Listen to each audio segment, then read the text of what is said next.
So many pieces all back together now. What's your vision?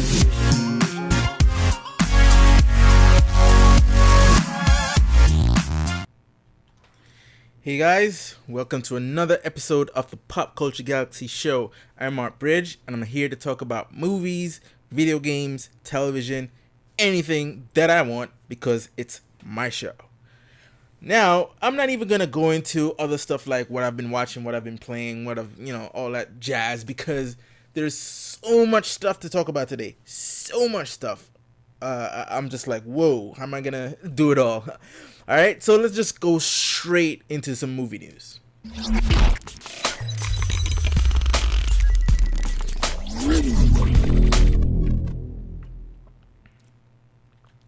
All right, so the first bit of film news I want to talk about, I mean, it's not a big deal, especially if you're not a fan of the Madea films, but Tyler Perry came out and said he's going to retire the character in 2019. So he has one more movie to come out, and it's going to be Tyler Perry's Madea family funeral.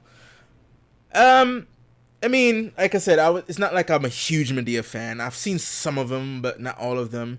I could do a binge one of these days because he has a lot. And it's a character that made him a lot of money. He basically gave him his own studio. And I can't say I'm like super sad that the character is gone, like I said, because I'm not a huge fan of the character. But what actually excites me about this, because I always sort of like, listen, Tyler Perry is like, I think the only black filmmaker to ever own his own studio, right? And he has his own studio, and I'm like, if a black filmmaker owned his studio, like, think of the stuff he could do with it other than just doing like traditional urban stuff, you know what I mean? And I know Tyler Perry is a fan of like sci-fi and action and all that type of stuff, because he appeared in Star Trek, the first one, J.J. Abrams. No, it was Into Darkness. Nah, the first one. One of them he appeared in.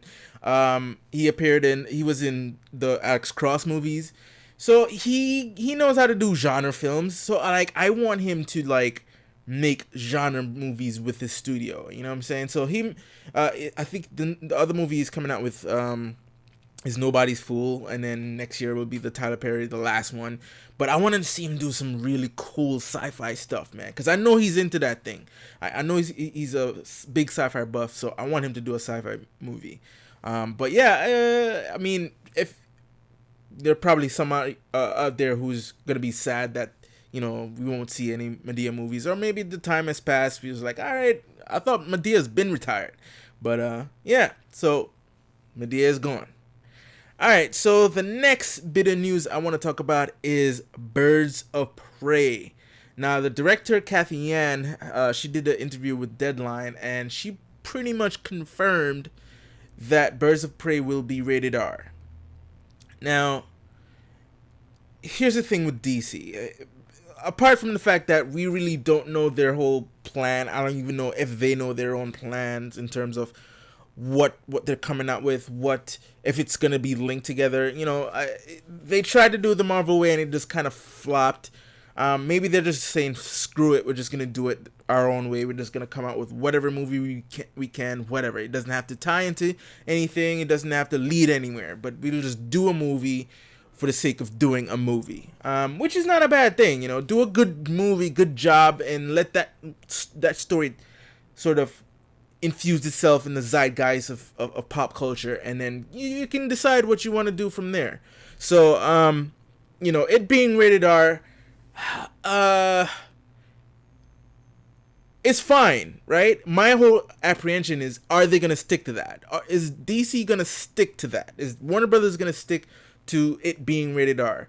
I know it hasn't been confirmed yet if that Joker film will be rated R. Nobody knows that yet, but with Joker, if Joker is rated R and it does well, that could signal a whole movement for DC in terms of, all right, this is the direction we're gonna go with our properties. Not all properties, because I don't think Superman needs to be rated R if they're ever gonna do one. Batman doesn't need to be rated R if they're ever gonna do one. Flash and Aquaman sequel, and even Wonder Woman that's coming out next year. Those, well, Is it next year? No, 2020.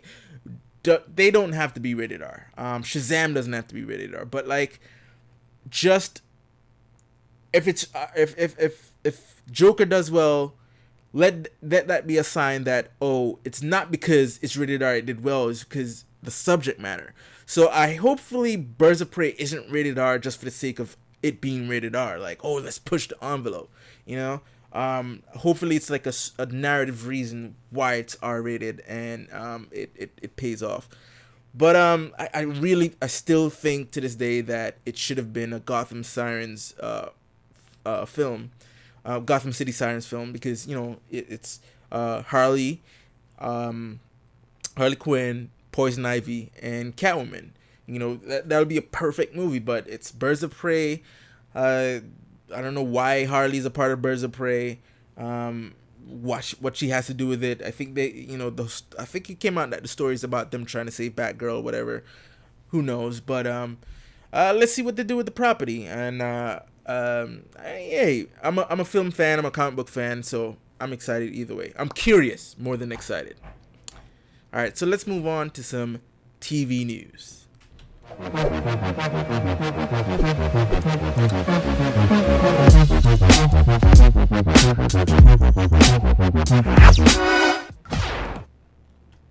Alright, so the first bit of TV news I want to talk about, this is one of the huge things too. So it was a huge deal when Henry Cavill was announced as Geralt in the Witcher series that's coming to Netflix. But you know, we're still... It was kind of like a hard to believe thing until you see some tangible thing. Yeah, we got some casting news when it came to The Witcher. You know, the characters were cast, but we still didn't know if it was, you know, it could get canceled at any time. But now we have another tangible proof that this thing is happening.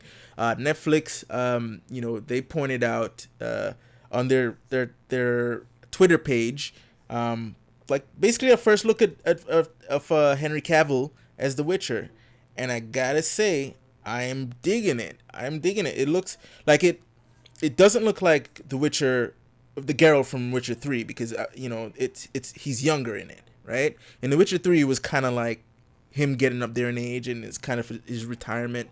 But you know, when it's coming in 2019 too, I'm so excited. So basically it's just giving you a look at how young he was. If you read the novels, he's younger, you know. And then if you only play the game, if you play the first Witcher and the second Witcher, he doesn't look as old as he does in Witcher 3. So it pretty much, you know, you would see that's the version of Henry Cavill we're getting in this series, right? But I'm excited, man. I'm just like, I can't believe The Witcher is happening, because I'm a huge fan of the video games, and I have all the books. I didn't read them yet, but I'm gonna read them before the series comes out, because I know it's gonna touch more on the books than the video games, because the video games were a later thing. So yeah, can't wait. All right, the next bit of TV news, which is another huge news, especially for Game of Thrones fans, is the not only we got two news from there, right? Not only did we get the title of what the prequel series is going to be called, but we got at least one cast in news. So Naomi Watts is cast in a lead role in The Long Night. Yes, The Long Night is the name of the prequel series that HBO is gonna put on after Game of Thrones is done.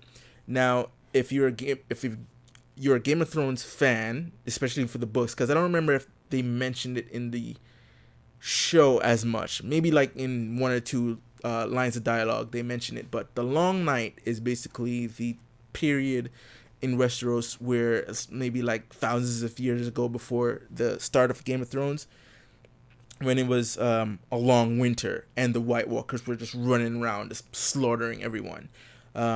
So basically, this show could take place in a long time from Game of Thrones, and give you, because if it was like, say, I don't know, 50 years before the prequel was 50 years or so, it wouldn't matter, because all the huge stuff that really happens in Game of Thrones before Game of Thrones started. You know, the stuff that happens like right before the start. They already told you like the Roberts Rebellion and even the Targaryens and stuff like that. Targaryens, maybe if you did a Targaryen TV show, that will probably work because we still don't know a lot about their history.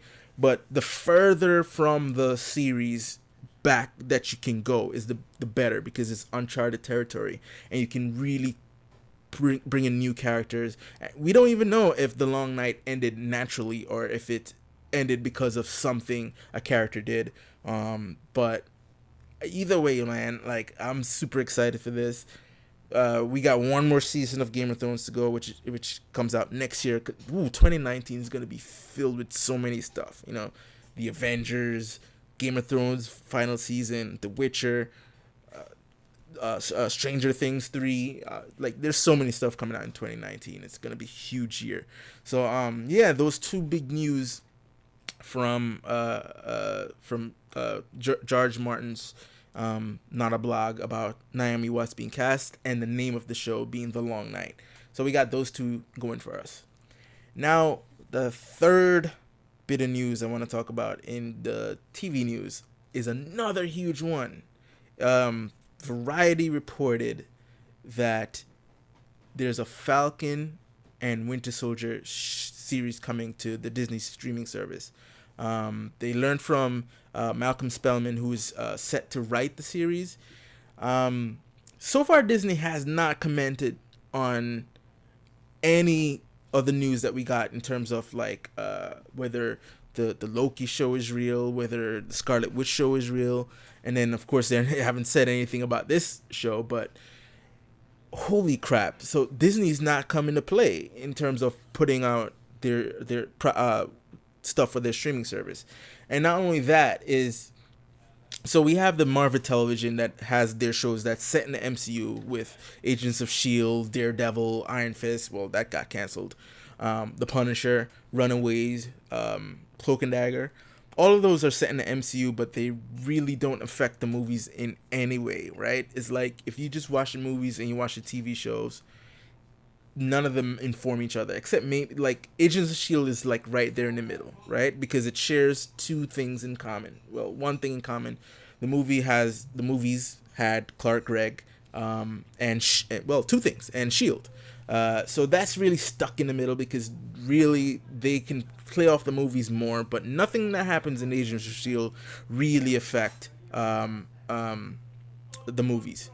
So oh man, but then Kevin Feige, he's running his own television department that's really gonna take all the characters that we hoped would have appeared in some of the Marvel television shows, and he's gonna take those characters and make a limited series out of them. So like I said, Loki, Scarlet Witch, and then now Falcon and Winter Soldier are getting their own limited series. Now the other question is, okay, so is this set after Infinity War? Because, you know, if you watch Infinity War, spoilers for the 1% of you who haven't seen it,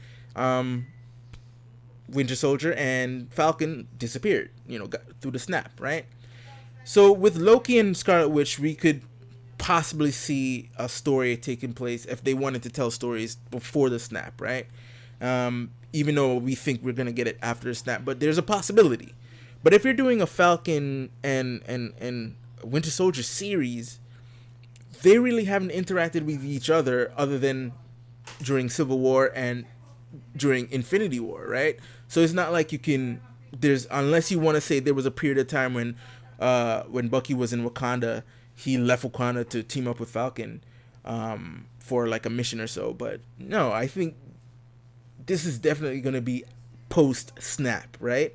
So really, I think the main reason why Disney themselves haven't commented on if any of these posts are real is that they just still want to give you that mist over your eyes, whether if the heroes are coming back after Avengers 4, right? But we kind of know they're all coming back. We know Spider-Man is coming back, so you know they're still trying to keep that on the down low. So I gotta say, like, if this is real, but which I doubt, which I really I think it is because it's variety. They're not like some gossip rag or something like that. They are legit, right?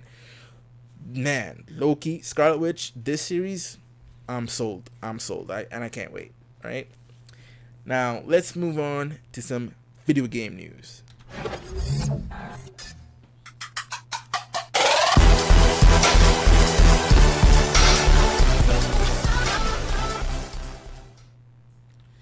All right, so Red Dead Redemption 2, which came out, I haven't gotten it yet, and I have so many games to play, I can't even get around to it. But Red Dead Redemption 2 is the second, not the first, the second biggest opening of any entertainment product. The first belonging to Rockstar's Grand Theft Auto. So Grand Theft Auto 5, that is. So like this one sold 725 million copies in its first 3 days, and Rockstar is on fire, man. I mean, that's why they don't really need to play nice when it comes to like, have a presence at E3 or release multiple games every year, because like they take their times to create a game that will last for a long time. Like Grand Theft Auto 5 is still selling to this day. Like it came out in 2013 on the PlayStation 3, and so since then it came out on the PlayStation 4, Xbox One, 360, and PC, and it's still going strong, especially with the online component. So we're expecting to see the same kind of longevity with Red Dead Redemption 2, especially with the online coming out, right? Rockstar is not in any rush to release multiple games like a year or in 2 years or 3 years. They just want to make a perfect game and to last you a long time while they work on the other one. I don't even know if they're gonna do a GTA 5, a GTA 6, considering that, you know, they mentioned earlier about the whole times, and you can't really do certain things anymore because of, you know, the internet and all that stuff. But I'm sure they're still working on it. They're working on it. They might not be going hard. They're probably just thinking about concepts and stories that could possibly work, and then maybe after time, when they realize all that hoopla about the internet outrage has died down, then they can go full force and say, yeah, we passed that. We got more mature now. We can realize that, you know, think about what can be offensive and what can't be offensive. So yeah, I think that's what they're pretty much doing, and Rockstar and Red Dead Redemption 2 is here to stay for a long time. We still have to get a PC version of it, and I'm sure that when PS5 and Xbox 2 comes out, they'll have a version of Red Dead for that system as well. All right, and the final bit of news I want to talk about is Titanfall 3 and Star Wars Jedi Fallen Order, which they announced, Respawn announced over E3, could possibly see a holiday 2019 release. Now here's my caution. Titanfall 2 really didn't undersold, even though it was a better game than Battlefield at the time, because they basically pushed Battlefield. Was it 4? Battlefield 4 and Titanfall 2 came out at the same time, but they really pushed Battlefield 4 more.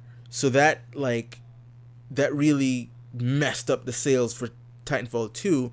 And then I played some of the campaign, and it's really good, right? It's a really good campaign. So they really gave Titanfall 2 the shaft, right? So hopefully they don't do that with Titanfall 3 and Star Wars by releasing them at the same time.